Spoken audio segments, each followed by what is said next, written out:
દામનગર શહેરમાં ડો બાબા સાહેબ આંબેડકર હોલ ખાતે લાઠી આઈસીડીએસ વિભાગ દ્વારા સુપરવાઇઝર ફાલ્ગુનીબેન છત્રાલની અધ્યક્ષતામાં સુપોષણ સંવાદ 2026 અંતર્ગત વાનગી સ્પર્ધા યોજાઈ। દામનગરના આસોદર સેજા ગ્રુપની આંગણવાડી વર્કર હેલ્પર બહેનોના માર્ગદર્શન હેઠળ યોજાયેલ વાનગી સ્પર્ધામાં અસંખ્ય કિશોરી બહેનોએ ઉત્સાહભેર ભાગ લીધો હતો। આસોદર ગ્રુપ સેજાની વાનગી સ્પર્ધામાં 27 મિલેટ વાનગી અને 27 પીઆરએસ પેકેટની વાનગીઓ બનાવી સ્પર્ધામાં મુકાયેલ। રિપોર્ટ નટવલાલ ભાતિયા।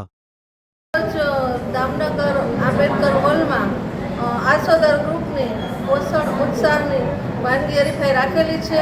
तेमां तमाम वर्कर बहनों, गामना आगेवानो तथा नगरपालिकाना सदस्यों और नगरपालिकाना प्रमुखश्री तमाम हाजर रहेला हता अने बधाए वानगी टेस्ट करी अने वानगी टेस्ट करी मिलेट्सनी अने टीएचआरना पेकेट्समांथी बनावेली आ वानगीओ छे અને એમાંથી બધાએ ટેસ્ટ કરી અને નંબર આપેલા છે।